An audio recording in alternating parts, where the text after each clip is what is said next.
Hi there. Thank you for joining us today for this live stream preview of the upcoming Washington legislative session. I'm Washington State Government reporter Simone Carter, and I will be your host. I'm joined today by Democratic Senate Majority Leader Jamie Pedersen from Seattle, Democratic House Speaker Laurie Jinkins from Tacoma, Republican Senate Minority Leader John Braun from Centralia, and Republican House Minority Leader Drew Stokesbury from Auburn.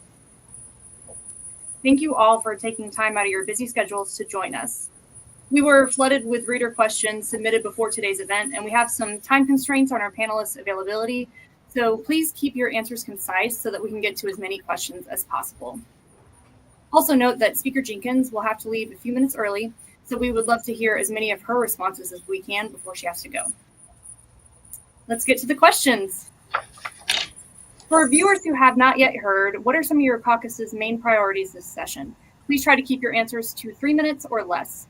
Speaker Jinkins, let's please start with you. Thanks, Simone. It's great to be here with you and with everybody out there. Our caucus at a very high level, we're focused on continuing to advance the good things that Washington has done over the last few years, stopping bad things from happening. I think we have some real concerns about what the federal administration may be doing, and really leading with our values as we go forward. Our 4 big areas I think that we'll focus on this year in the House Democratic Caucus are first, building strong communities and affordable housing. Things like rent stabilization and building on our housing supply is going to be very important to us. And then with regard to strong communities, gun safety, behavioral health access, continuing to train more and more law enforcement officers, which we've had a lot of success at in the last couple of years. Second major priority is jobs and economic growth, making sure we're providing job training, higher education for folks, helping our small businesses be successful, making sure we have affordable childcare, since that's one of the hardest things for folks to be able to get into the job market, and for companies to have a good workforce is if we don't have affordable childcare. I've been happy that we've been rated as having the best economy in the nation by Wallet Hub for the last couple of years, and we'd like to continue that. Third, investing in our schools and improving outcomes. Listen, every child deserves to have a great public education in Washington State and to be prepared for whatever their next step may be when they graduate from their public education. Finally, we really want to work on affordability and economic security for all.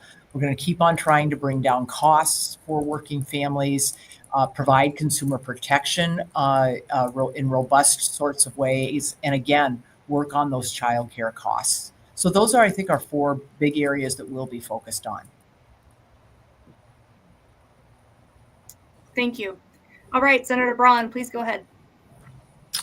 Well, thank you, and thanks for having me. It's always a pleasure. I've had the good fortune to sit with these other folks a couple times in the last few days. We have a few more times left before the session begins. So for the Senate Republicans, our priorities are very similar to what you've seen us talk about over the last couple of years. It's based on what we've heard from our constituents around the state. And the reality is we just haven't addressed all these concerns over the last few years. They start with public safety. We've made some progress with the passage of the initiative that returned the ability for law enforcement to pursue. And we've already seen some reduction in crime, both in car theft and retail crime. But we still have a long way to go when it comes to violent crime. We're still much higher than we should be. And I think we're building some consensus that we need to rebuild our law enforcement community. We're currently the lowest in the nation in number of officers per capita. We ought to at least be trying to be in the median, and that's going to take not only funding, which I think we're starting to agree on, hopefully, but also a change in culture where we really respect and encourage law enforcement officers. Of course, we want to hold them accountable, but we need to build a culture that encourages our best and brightest to enter this important profession if we're going to have the type of law enforcement community we want in the future. So a lot of work to do there. The next issue up, and these are kind of 1 and 2, and they switch back and forth, but it's affordability. An increasing number of Washingtonians have trouble affording to live here, whether it's food or gas, housing, childcare, healthcare. These are all becoming more affordable as a result of actions we've taken over the last few years in the legislature. We need to pull back and look at every piece of legislation with a view towards affordability. And in particular, And I think there's some consensus on the need to do this, although I think we may have some different views on how to do it. We need to work on housing, both for individual residences and for rental, to make sure it's affordable and accessible to everyone at every income level. We currently have a significant shortage of housing in our state. We need to create a situation where the private sector will invest literally billions of dollars to build the amount of housing we need to house our citizens at a rate they can afford. The other affordability issues I think that will get a lot of attention, and the speaker mentioned this, is childcare. To a certain extent, the state needs to get out of the way of childcare providers. Of course, we need to make sure it's done safely, but beyond that, we need to stop creating restrictions to the success of childcare enterprises throughout our state. The third priority is K-12 public education. We still are falling further and further behind. 10 years ago, we had a top 10 system in the country. Now we're below average and falling. We got a lot of work to do. In particular, this applies to the children who are struggling, whether it's financial, academic, social, emotional, whatever their challenges. We have been leaving them behind. We're not doing a very good job of closing what they refer to as the achievement gap, and we need to focus on that. Help these kids get the education that they need and that they deserve to be successful later in life. Those will be our priorities. I think this is all undergrounded by a challenging budget situation, and we can talk more about that if the questions come up. But that's going to affect our decisions in all these areas. And I think it's a challenging situation, but one we can manage without new revenue. Thank you. The question will come up, indeed. But before then, Senator Pedersen, could you please talk about your caucus's main priorities this session? Sure. Thank you very much. For the Senate Democrats, the most important priority is determined really by our Constitution as well as by our constituents, and that's the 1.1 million kids in public schools.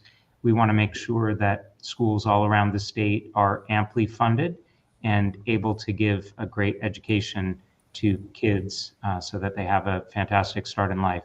In particular, we know that special education services for students with disabilities is significantly underfunded, and that's creating a big problem for districts around the state. In addition, we know that the significant inflation that we've experienced over the last few years has thrown our formulas out of whack for materials, supplies, and operating costs in public schools. And so we need to put more money into those areas. And then finally, the major area is student transportation, where the state is not living up to its responsibility to make sure that schools are amply funded. So that is our number one priority. Our second priority is housing, both affordability and accessibility. We are worried both about how many people cannot afford to live in our communities, and that's really communities around the state, and about the people who are, because of increasing rents, sliding into homelessness. We are working both on rent stabilization legislation and look forward to collaborating with the House Democrats on that, as well as a suite of measures that will help increase the supply of affordable housing in the state. I absolutely agree with Senator Braun about the need to attract significant private sector investment into the state so that we build our way out of the crisis that we've created over many years.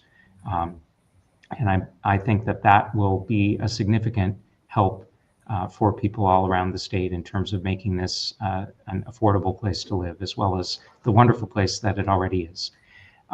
To do both of those things, obviously, we're going to need to wrestle with the significant budget shortfall that we're facing.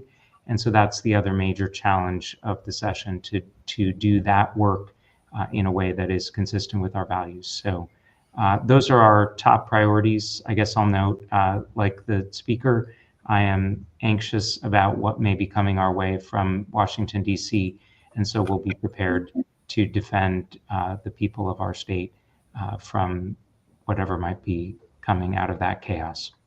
Thank you. Thank you. Representative Stokesbury, thanks for being here. Could you please talk about your caucus's main priorities this session? Yeah, Thanks for having me.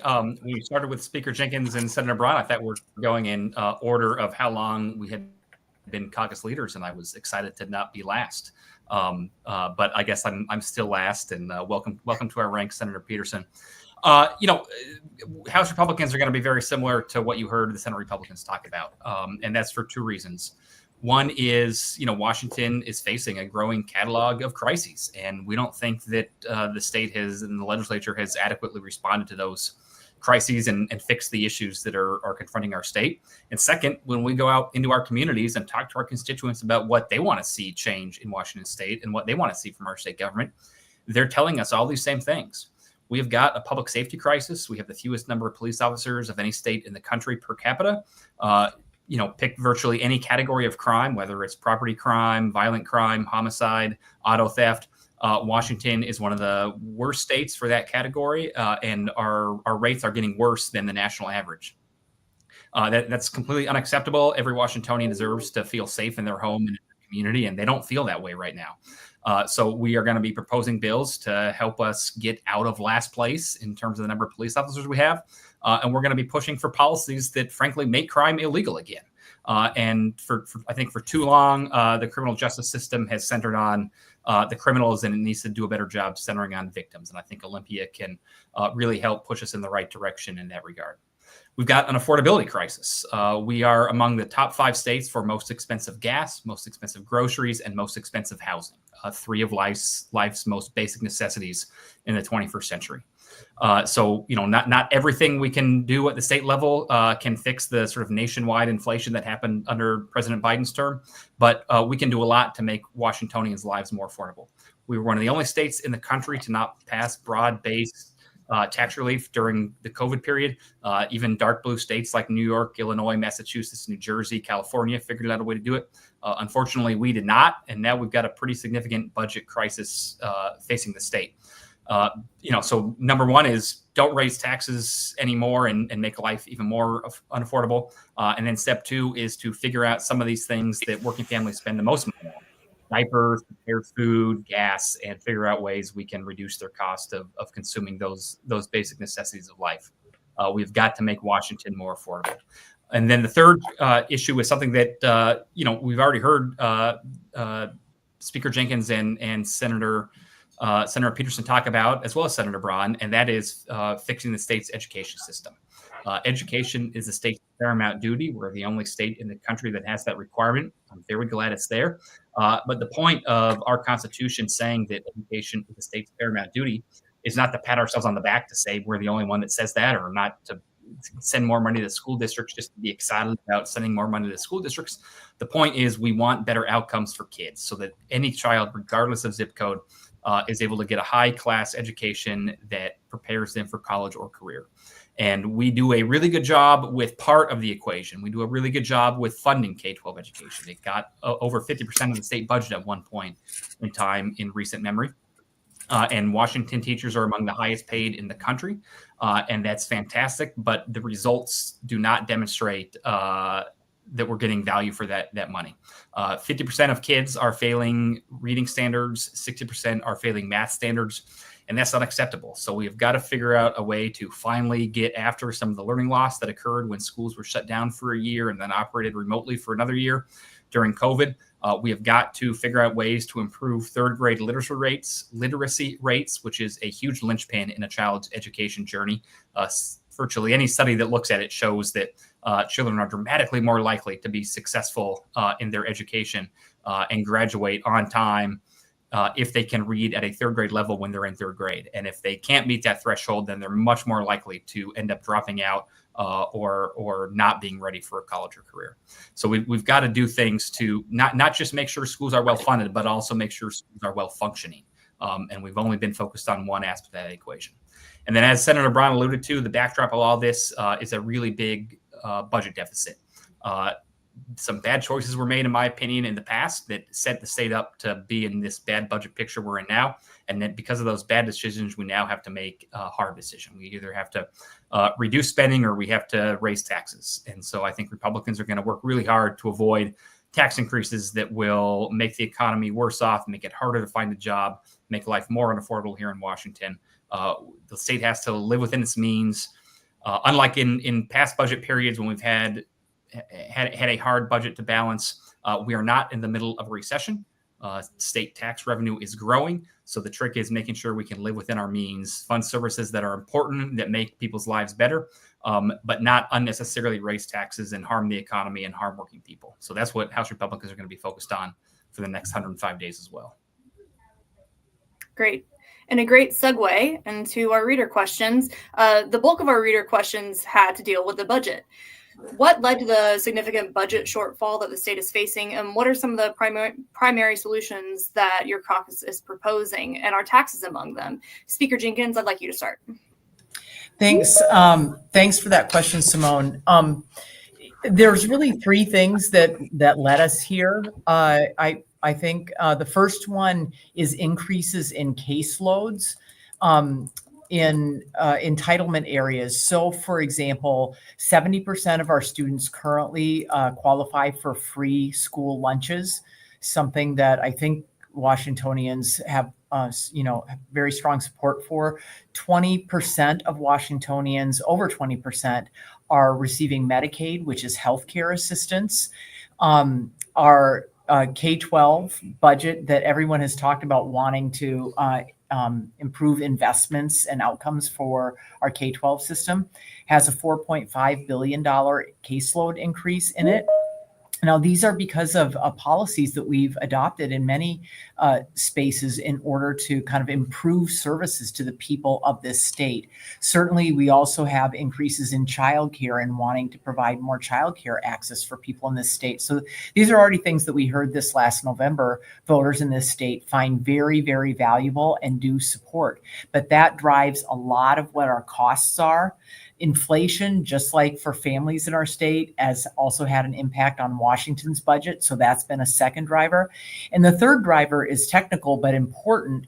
Our revenues are still growing, but they are not growing at the pace that we anticipated they would grow at. So we anticipated that they would grow at about 4.5%, which is quite a bit lower than what they have been growing over the last 6 years or so. Over the last 6 years, they've been growing at about 8%.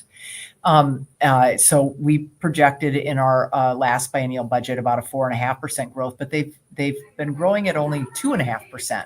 So that margin, while that might sound small to people, when you have a large budget, that ends up being a lot of dollars. And so it means that we're, somewhere around $12 billion out of balance. That's a very big number. The first thing that we are going to have to do is go back into the budget, focus on these priority areas that for a lot of people should notice thematically, we've all talked about very similar things in terms of our priorities. Now, how we address them, we may have disagreements on, but I think there is general agreement on priorities. So we need to go back into the budget this year, make sure we are focusing on priorities, make sure the money that is being spent there is being spent effectively, making sure too that things that we have funded maybe for just a 2-year cycle, maybe we won't continue funding them into the future. We're going to have to look at that and again, how they relate to our priorities. And then, of course, if there are things that are much less related to our priorities, this is probably a time where we're going to have to consider not doing those anymore. We'll see how much we're able to capture in that by doing that kind of very, very hard work, which we spend all session doing. And I think it's somewhat likely that we will have to look at doing revenue and adopting some sort of new revenue. But that will come, those considerations will come after we have done the budget scrub that I just described. Great. Representative Stokesbury or Senator Braun, would either of y'all like to respond? Go ahead, Drew. Yeah, I agree with everything Speaker Jinkins said. I'm not sure I caught anything that is wrong, much less anything that I disagree with. I think I should say that the other way around, anything that I disagree with, much less anything that's wrong. But I do think there's some important context that Washingtonians need to understand. Speaker Jinkins mentioned that part of the reason for this Deficit right now is that we had assumed 4.5% budget growth, and it turns out budget growth is not as high, or sorry, revenue growth. That's just, from the economy growing as more people move in here, as, more people buy things, that just revenue naturally increases, even if there aren't new taxes being instituted or tax rates being raised. But when we passed the last budget, we knew our state economist told us that he did not anticipate revenue to grow at 4.5%. The law allowed the legislature to assume 4.5%, but it's not a surprise that revenue is growing less than 4.5%, because we knew when we passed the last budget that it was going to be growing at less than 4.5%. We had an economist tell us that, and we essentially chose to ignore that and to put our own number, granted legally allowed, but we knew that it was not going to be 4.5%, and we assumed that number anyway. There are a lot of new programs that are coming online over the next couple of years, or programs that are growing in scope. I think that's important to understand. When we talk about budget savings, sometimes that might mean cutting a program, and that I think even Republicans would agree. We want to look very carefully at what is being cut. Republicans don't support cutting programs that will improve the lives of people. We don't support cutting programs that vulnerable Washingtonians depend on. We are more okay with cutting programs that don't actually achieve any results, but it's important to understand which programs do which. But there's another category entirely, and that's sort of quote unquote paper cuts. Those are reducing or delaying programs that haven't taken effect yet. And there's a lot of that's happened in the past couple of years, where part of why we're in a budget deficit now is when we passed the budget, we budgeted programs to be adding or growing or increasing in the future. And so we can delay that or eliminate that without actually cutting any services that people have depended upon. It's like if you plan on going out to dinner and then you decide not to, you didn't cut out dinner. You just decided to eat in instead of going for a fancy meal out. That's not a cut. That's just recognizing reality. The other component too that Speaker Jinkins mentioned was the growing caseloads. And yes, our caseloads is sort of when kids go to school, that's considered a caseload. When an individual enrolls in Medicaid, that's considered a caseload.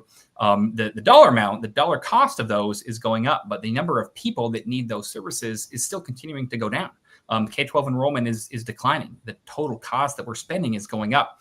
And so we got to get a handle on that, because I don't think the people of Washington would appreciate the fact that we're spending more, not because we have more people to serve, but because we're serving less people and still spending more money than we spent when we were serving more people. That doesn't make a lot of sense. That wouldn't be a good way to balance a budget for a household or balance a budget for your business, and it shouldn't be how Washington handles this budget problem. And at the end of the day, a budget is about priorities. And when we look at some of the new cost drivers in the budget, we have got to examine not only is it a good idea, but is it a better idea than keeping money in the private sector in the economy that is employing people. Some of the revenue proposals that are on the table are things like a tax on jobs, a tax on housing, a tax on innovation itself. And frankly, I don't think those are good things that we should be taxing.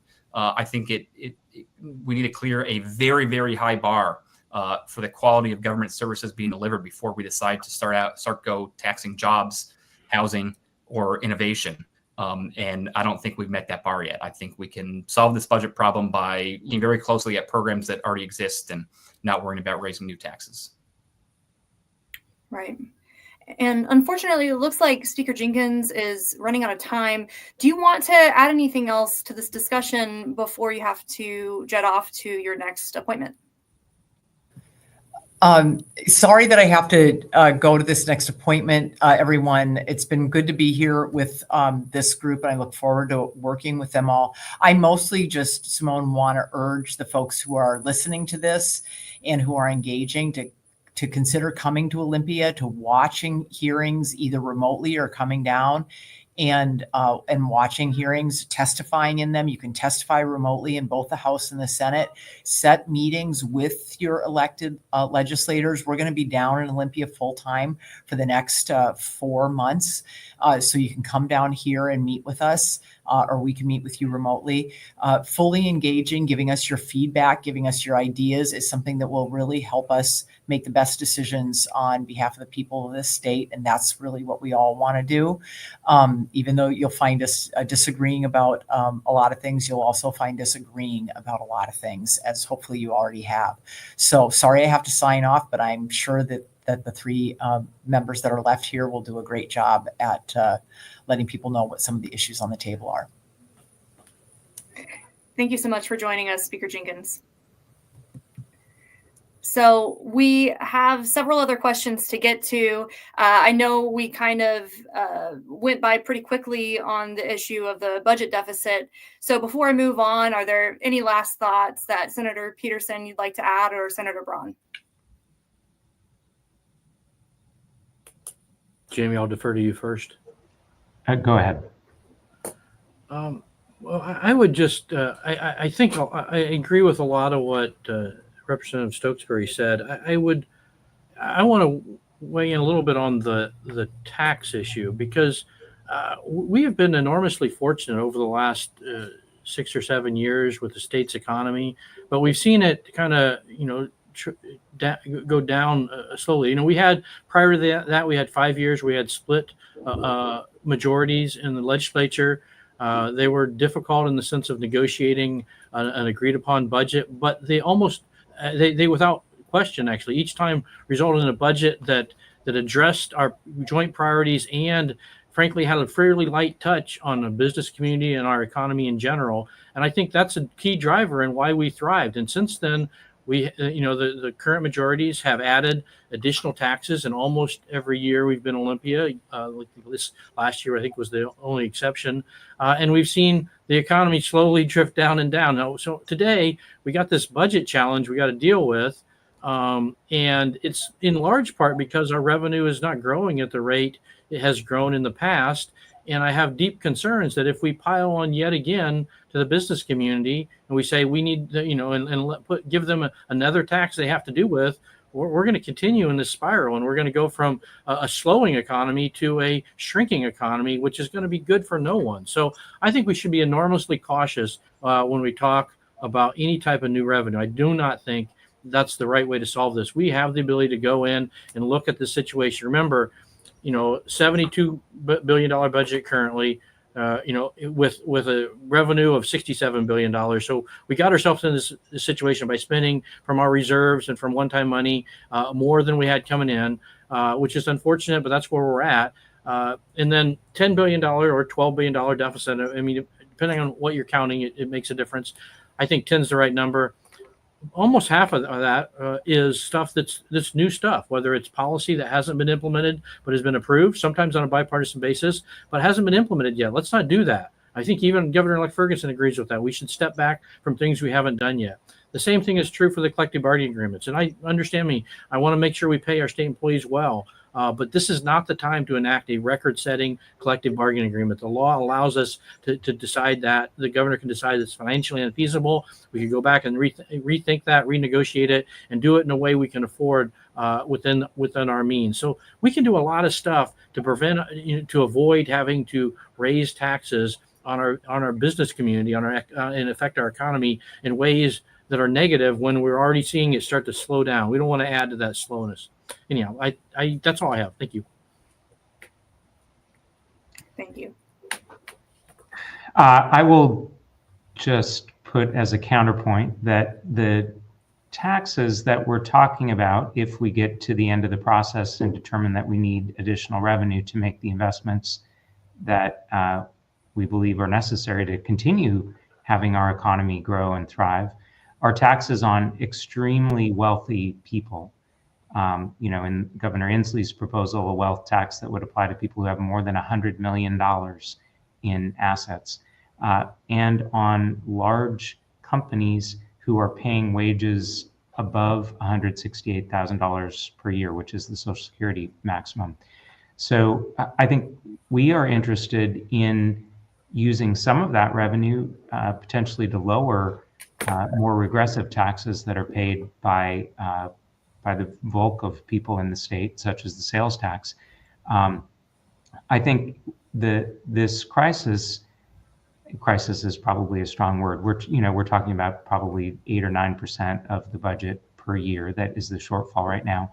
But it is an opportunity for us to look at our uniquely bad tax system and rebalance it so that it's not paid by individual families and not paid largely by small businesses that may be struggling, but rather by people and companies that are really thriving in the current economy. So I guess the other thing that I would say in reaction to both Senator Braun and Representative Stokesbury, it may be the case that it's the right answer to delay some of the spending increases that are programmed into existing law.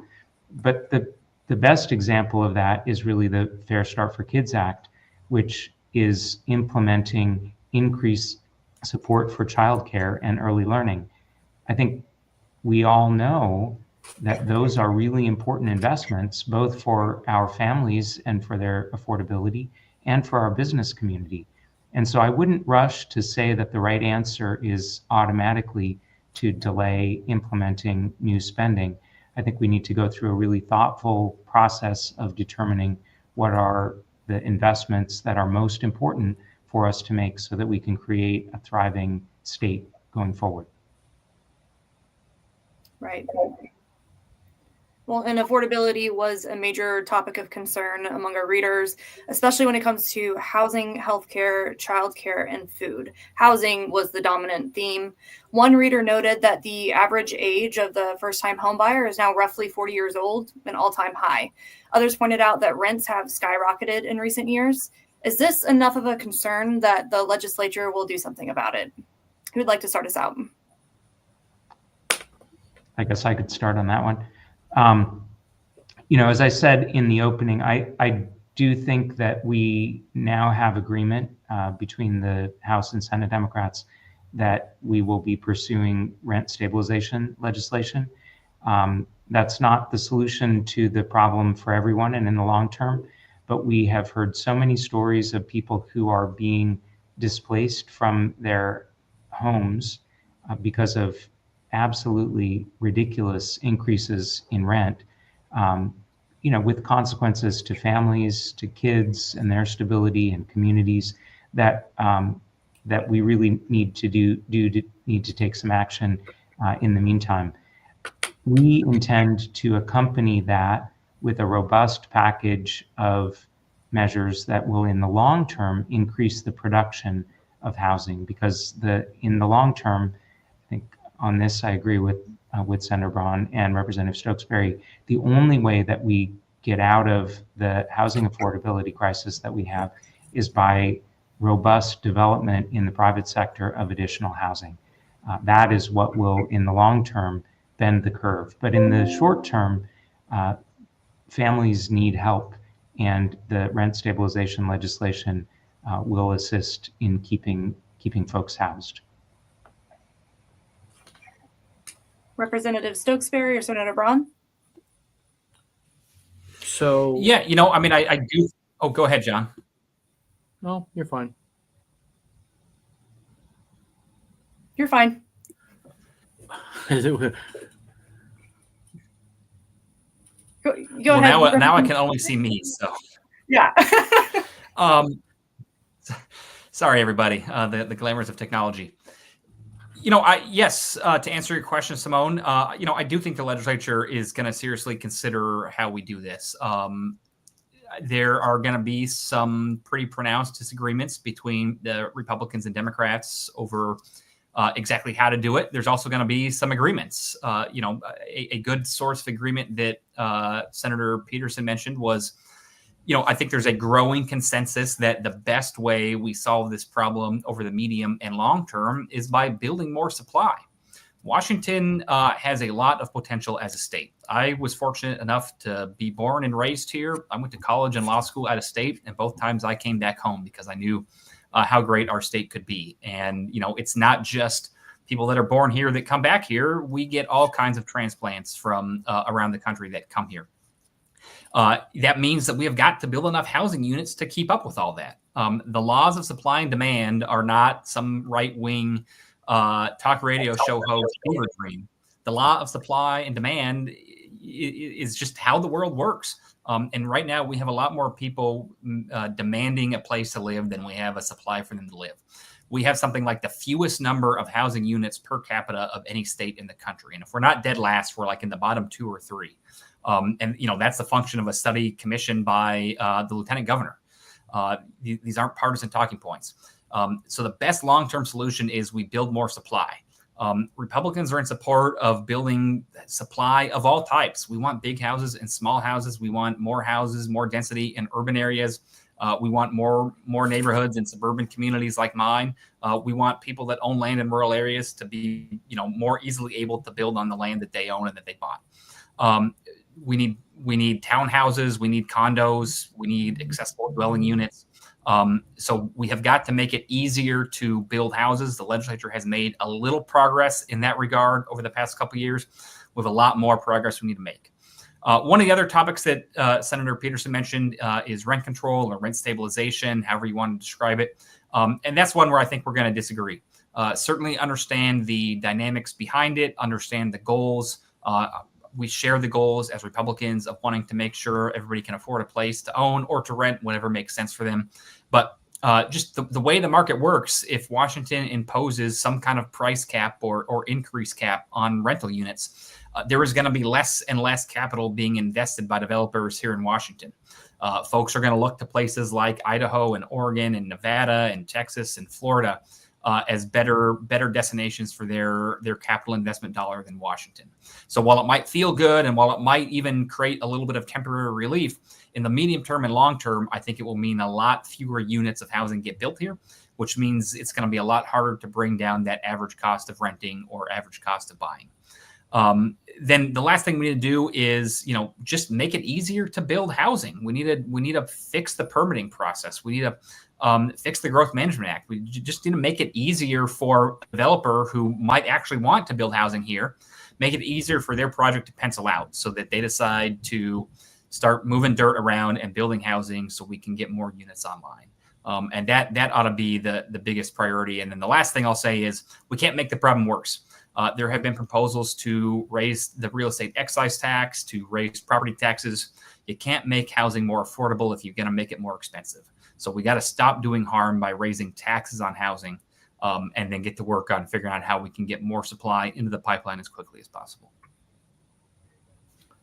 Yeah, if I may just take a moment, and I won't talk about housing because I think that both Senator Pedersen and Representative Stokesbury talked about a lot of good ideas. I'm very excited that the Senate Democrats are committed to a suite of proposals to make it easier and less expensive to build housing. I look forward to working on that.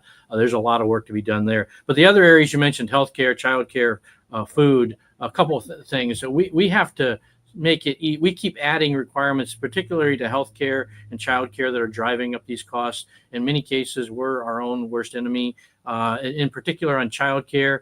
And I hear the comments from Senator Pedersen earlier on and it's hard, to pull back on extending state-supported childcare when we have a childcare crisis is true. But the reality, much like the high housing crisis, is we can't solve this problem with state money alone. It's much too big. We have to engage the private sector. We have to get more private side and private funded childcare if we're going to be successful. And to do that, we have to make it simpler from a regulatory standpoint. We need to keep it safe, of course, but we need to make it simpler. And over the last decade, and this has frankly been a bipartisan effort, we've made it harder. We need to back up and be humble and say, look, we went down this path because we thought it would be better for our children. It turns out we made it worse for both the children and their families. We need to undo that for childcare. Food, I want to point this out because a lot of the cost in food is energy. It's either transportation or production. We've made energy very expensive in our state with the Climate Commitment Act. The people have decided they want to keep that. And I certainly support the people's decision, but we need to work on how do we make that more affordable. We need to adjust the curve. We need to make it so linkage works. It won't work under the current situation. We need to find ways to drive the cost of the Climate Commitment Act down and then make sure that the money that comes in from that is invested wisely and thoughtfully to drive down the cost of energy and therefore drive down the cost of food for our families. Thank you. Thank you. So several of our readers wanted to know about the future of education. Areas of concern include special education needs, school safety, and chronically underfunded school districts. Are there any pushes in your caucus to address any of these issues? Senator Pedersen, I'd like to start with you. I know that you have a flight to catch, so if you could please answer and then add whatever closing thoughts you would like before you have to go. Thank you very much. So ironically, I sent Senator Braun this morning a bill on special education funding and look forward to working with him on that. I think there's a lot of opportunity for shared work in terms of addressing the needs of kids with disabilities.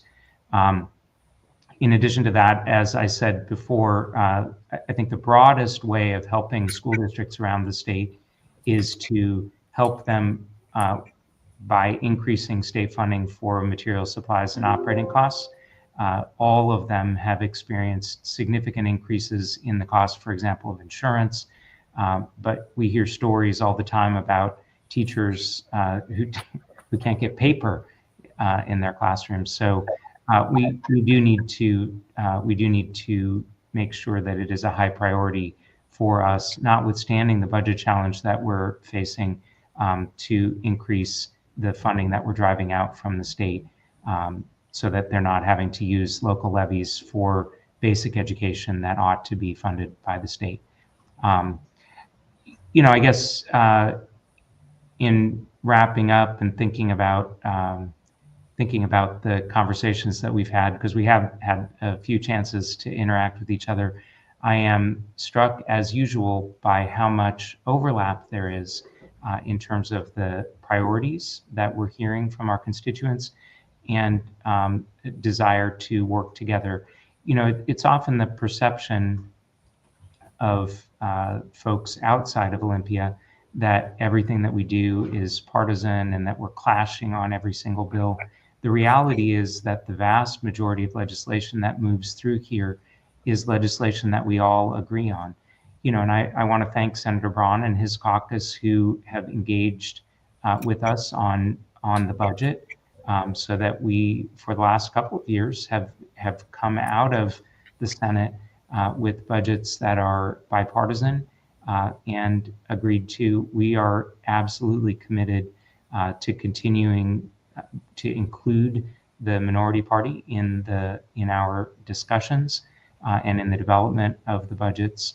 And I think that's how we make the best decisions that we can for the people of the state. So I really appreciate the engagement of these fine folks with whom I'm serving, and look forward to the session starting on Monday. Thank you kindly for your time, Senator Pedersen. Safe travels. Thanks. All right, Representative Stokesbury or Senator Braun, would either of y'all like to talk about what your caucus intends to do when it comes to education? Are there any particular bills that you'd like to highlight? Sure, I'll jump in there. And I would start by, again, agreeing with Senator Pedersen. I think a couple things. One, and it's been mentioned before, education, K-12 public education is our paramount duty, as written in the Constitution. So I hope that there will be no talk about, hey, we can't properly fund education unless we raise taxes. It should be our first dollar, not our last dollar, because that is our constitutional responsibility. I agree with Senator Pedersen that we have work to do when it comes to maintenance, supplies, and operating costs, which they call MSOC. This is energy costs, this is insurance, this is the cost of keeping the building on and operating, and it has gone up across our state for almost every school district, and we have a responsibility to cover that. That should be that should be the top issue. But it doesn't stop there. Many of our schools, because of the current law having to do with levy equalization assistance, are struggling. We need to address the levy equalization monies that come from the state to help some of our poorer schools that have a trouble relying on levies, or where levies, because of the assessed value, just don't raise that much money. What I worry about, that there's a push to go back to allow more access to local levies, and therefore more reliance, and more likely to have a repeat of the McCleary lawsuit that happened in 2012 and we dealt with for for many years. Or if you go way back to the late 1970s and 80s, the Dorn decision, that was the same thing. If I don't want to get back to where individual districts are relying on local levies, because we know when we do that, we end up with inequitable funding around the state. Richer districts do better than poorer districts, and we have this bifurcation in the quality of education. We can't allow that to happen.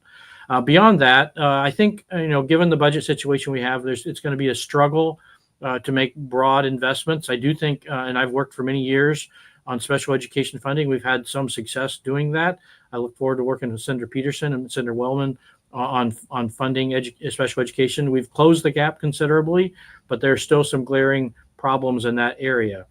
I think even more than that, we're going to have to look at ways we can help our students on the margin. One of the bills that I've run a couple years now, and hopefully successful this year, is one that provides some additional tools to parents and school district administrators, to teachers, to local. It involves local nonprofits to help deal with chronic absenteeism.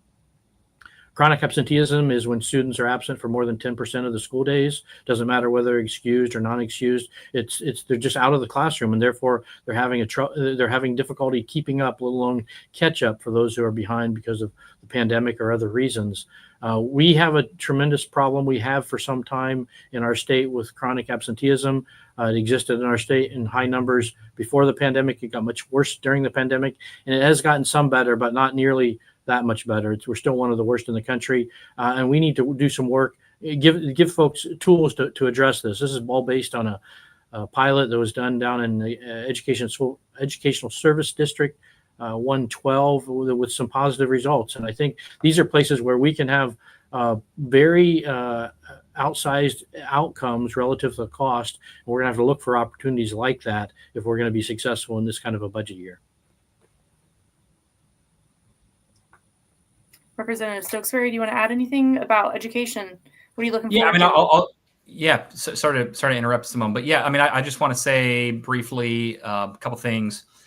Yes, Senator Pedersen is right. There often can be a lot of overlap, certainly directionally, and then as is very often the case, the devil is in the details, as they say. But Republicans in the House too. We have fought for the last couple of years to increase special ed funding. We want to make sure that districts are able to amply provide services for not just kids in a general education setting, but kids that have special needs. And there can be a lot of variance between what districts have to spend. Occasionally, children represent a lot of issues, and we want to make sure that every kid, no matter whether they can be integrated easily in a general education setting or whether they need a lot of very acute care, is able to receive that as is their constitutional right. There are some other categorical areas that Senator Braun and Senator Pedersen mentioned, like material supplies and operating costs that, again, we want to make sure are funded. I will reiterate a point that I was very pleased to hear Speaker Jinkins mention at the very outset. I'm glad to hear that House Democrats might be willing to work with House Republicans on this. And that is a need to not just care about education funding, but care about education outcomes.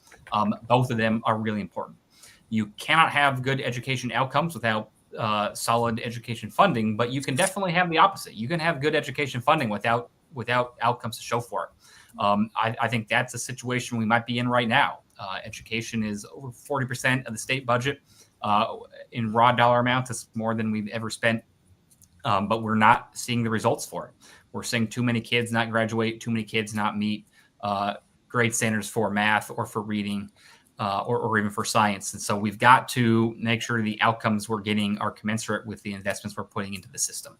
So these conversations need to not just be about how much more funding do we need for K-12 school districts, but also how are we going to achieve those better outcomes for students and their families.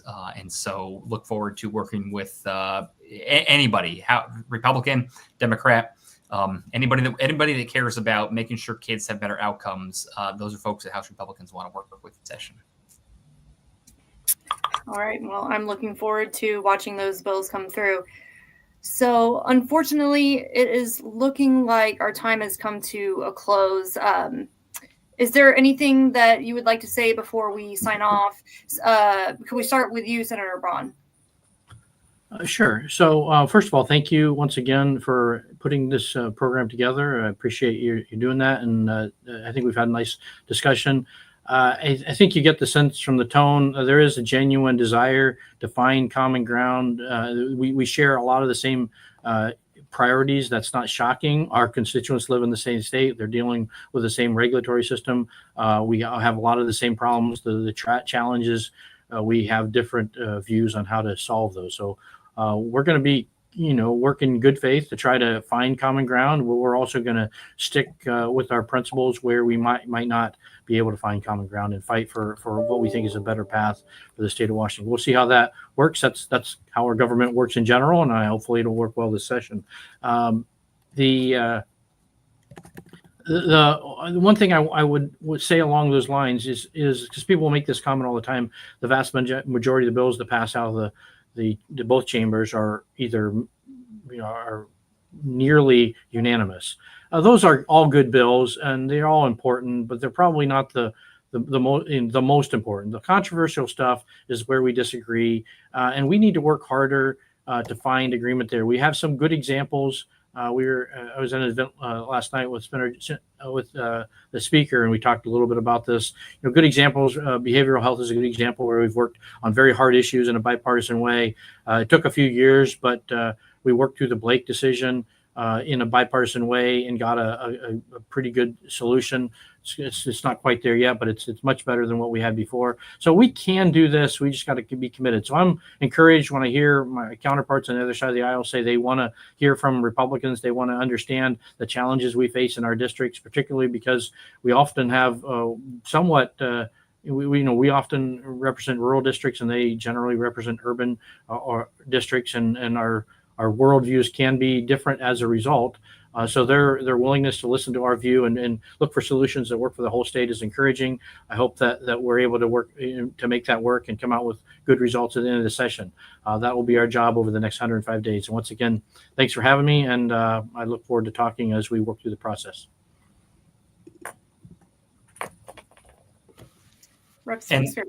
Yeah, I'll just reiterate as verbatim as I can what Speaker Jinkins said right before she signed off. And that is, everyone, regardless of your political leaning, I hope you get involved. I hope you contact your legislator. If you're able to come down to Olympia to testify or meet your legislator, we are a very ordinary group of people, sometimes shockingly ordinary. And we work for you. It's cliche. It sounds like I'm about to sell you a Schoolhouse Rocks video, but it's true.